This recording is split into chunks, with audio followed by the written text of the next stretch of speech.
I will go to prison if it means I won't have a digital ID. Ladies and gentlemen, the rollout for digital ID systems are finally here. They may be presented as a matter of convenience, security, but the risks are far deeper than we think. That's right, ladies and gentlemen, the dangers surrounding digital ID are not hypothetical. All you got to do is look at China. So the latest in this dystopian outrage that is now all of China apparently is I once again cannot buy food. A couple days ago, my uncle and my cousin helped me get a cell phone that is linked to a Chinese bank card so that I could buy anything. But now, apparently, it has been flagged for some reason, and I have to pass facial recognition identity verification, which is insane, because all I want to do is just spend my gift card balance on this debit card.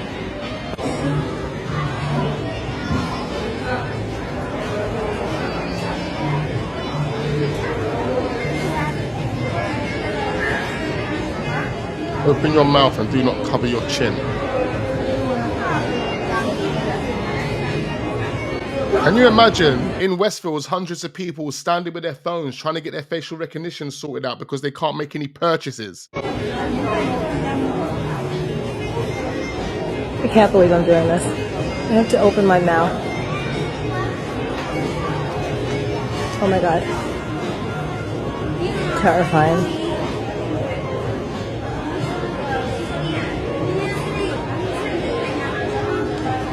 It fell. And of course, because it was my cousin who set this up for me, I did not pass verification. I guess it's a good thing that the Chinese app is not racist.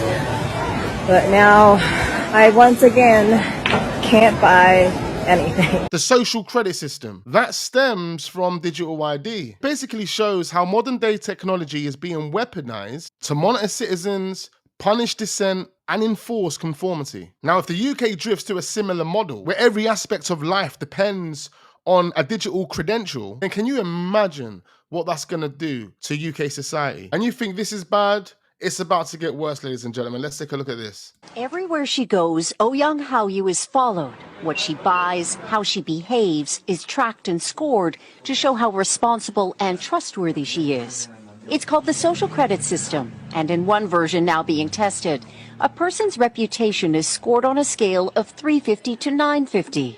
And Haoyu, with a good score of 752, is okay with it. In fact, most people are. It's a mechanism like pushes you to become a better citizen. It's big data meets Big Brother, expanding how the government monitors, understands, and ultimately controls its 1.4 billion citizens. Thanks to advances in artificial intelligence and facial recognition, and a web of more than 200 million surveillance cameras. Are people bothered by privacy concerns? We think the lot of camera keep the safety is really good. We can accept it.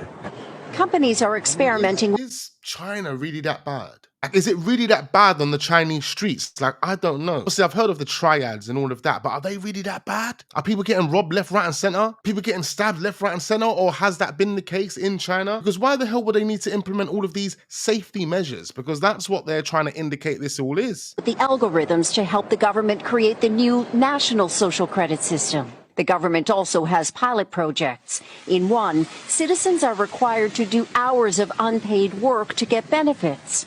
And scores are docked for things like littering, a messy yard, You have to gossip. remember as well, they've already been mentioning that years ago. People having to work for their benefits. Remember that. Even jaywalking. Video of offenders is shown on the local news. And Jaywalking. information collectors like Zhou Aini are paid to report on their neighbors. Her quota, 10 entries a month. Like the man who carried a drunk person home. A good deed, she says.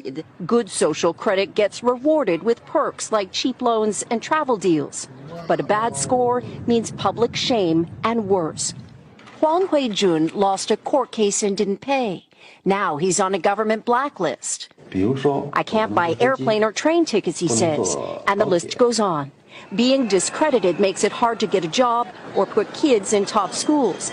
The social credit system will go nationwide next year, and few here are willing to criticize it, something that may pose a risk itself for a bad score and the life that comes with it.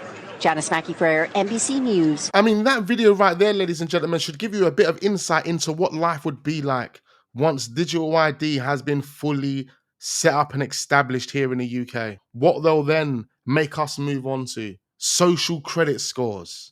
Did you hear what they were saying at the end? They're more or less getting scored for being bad or good people, doing good deeds. You know, they took someone home because he was drunk and they got a good score for it. That good score led to that person being able to go and get themselves a loan. The more I listen to this, the more I believe that we are in a fucking simulation.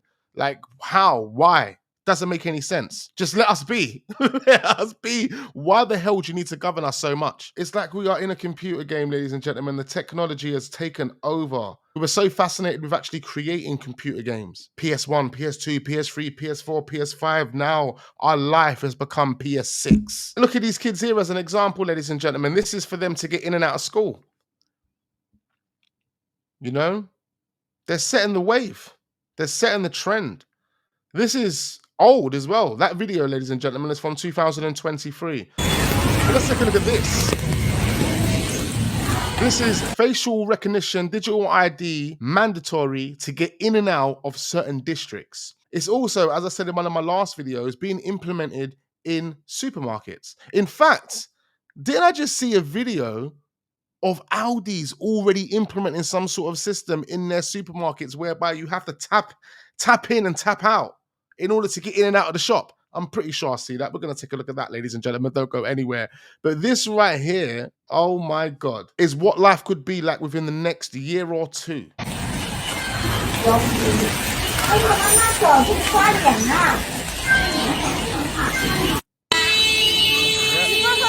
Is to get in and out of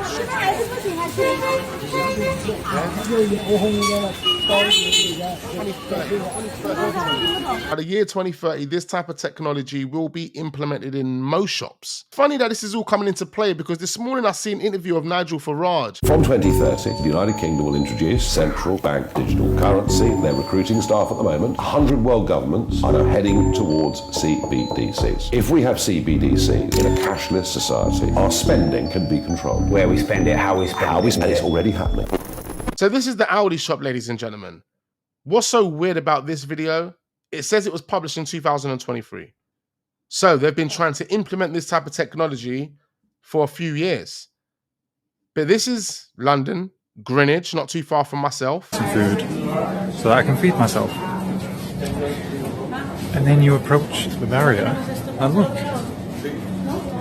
You can't even get in the shop without having a QR code to scan here. That was the initial or to scan here. That was the initial programming to get people ready for what was coming next, and that was the full-on digital ID setup. Oh wow. Okay, the fact that you want to put the decline of this country on the fact that there's a bit of paper washing around is laughable. I'm not saying it's all about that. Down to your Chancellor, nothing else. But apart from that, the problem with digital ID, and I read this article by Pat McFadden today, who's Tony Blair's mouthpiece, because Tony Blair wants this because he's going to make zillions from it, by the way. It's the only thing he talks about. There is only one line in this whole article which, for me, is absolutely critical, and that is that it's going to be so easy to do all of the things that you've just said.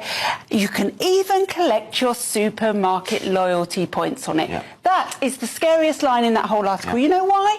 Because eventually, Kai, when we have this whole thing where you can't do anything in society without your digital ID, not only will you be able to collect your supermarket points on it, which sounds all lovely, when you've eaten too much beef because you've overstepped your carbon footprint, it won't let you buy it at the tills. When you go to fill up your car, it won't let you put petrol in. And when you haven't been a nice person online, it won't let you get on an airplane. This is the start of a social credit system. It's wrong, and everybody should say no, and I will say no. We have a passport. They know who I am. That's enough. I do not see this being spoken about enough. Vietnam closed another 86 million bank accounts a week after Thailand froze 3 million bank accounts. And you guys want to know the whole reason why they're doing this to people?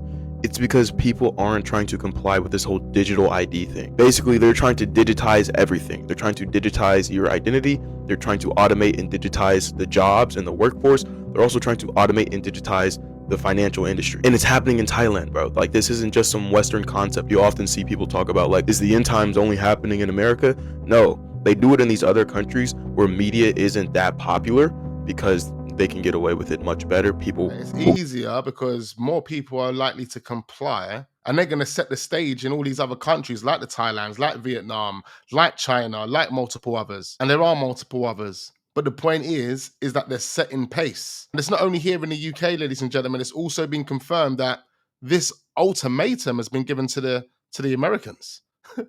We've all been forced to set up digital ID. As we mentioned in the first video that we done on this topic, France are already under digital ID. If that's the case, ladies and gentlemen, as I already implied, tell me how there's a criminal organization trafficking illegal immigrants from France to the UK. How is that happening? How is that happening if people over in France have been forced to sign up to digital ID? Go along with it's easier for them to manipulate when all the eyes aren't on said topic. And it's coming here. Yeah, it is. I'll show you. Quick Google search. Is digital IDs coming to America? Yes, they are coming to the US.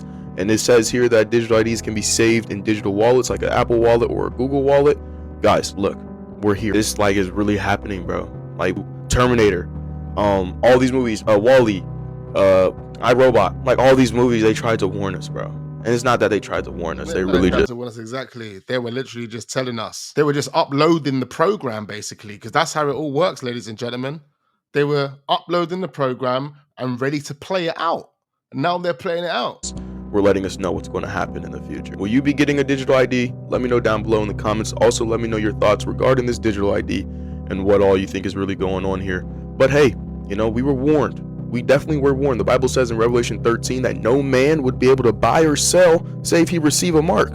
So I'll leave that there. You let me know what you think that means. I will go to prison if it means I won't have a digital ID. I refuse to be tracked and monitored and surveilled. I outright refuse it. This is the tipping point for our country between freedom and mass authoritarianism. If you don't know, digital IDs is where all of your information is going to be centralized on one database, that any future government that either you agree or disagree with is going to have access to your information. The UK, specifically England, is known for something called freedom, autonomy, the ability to not have the state look into our lives all the time. But we're in a position now where that boundary is being crossed. It's not about being left-wing or right-wing. We're talking about inalienable rights. No way does anybody on this tube trust our government or any future government. So why on earth would you trust them to have access to all of your data? I certainly won't. We are meant to be a free country. I'll give you a leaflet, sir. We are meant to be in a position of having liberty, but we don't anymore. We are more surveilled in this country than any other country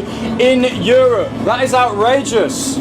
Thank you, Mazen, I appreciate it. I know this sounds annoying, and I know you probably don't want to listen to me, but lots of people are taking leaflets and they're doing it for a reason. They're taking a leaflet because they know something's wrong. They know something is attacking their freedom and they don't have the answer as to what that is. I knew digital IDs were coming in 2020 when they unlawfully locked us down and they brought in vaccine mandates and they introduced a papers, please society. Winston Churchill abolished national ID cards for good reason. We don't believe in a papers, please culture in this country. We believe in autonomy. We believe in freedom. We believe in the right to privacy. The state is now directly influencing and infiltrating our lives and our privacy, and I, for one, am absolutely sick. Again, we have another one, ladies and gentlemen, that just made it make sense for every single one of us. And this is the reason why, after you just watched that, you need to click on that link in the description and sign that petition. See, the only problem we have with this petition, that yes, it's going to probably go to Parliament and there's going to be a debate because there's way over 100,000 signatures. But if you look at the history of petitions that have made it to Parliament, none, not one, has ever been successful. Not one. What I need from you guys right now is to hit the like button, leave all of your thoughts and all of your comments down below. I need to know exactly what you guys are thinking. Be sure to hit the like button, subscribe to the channel if we're newly watching. Got plenty more videos uploading, so don't go anywhere. I look forward to seeing you guys on the next one.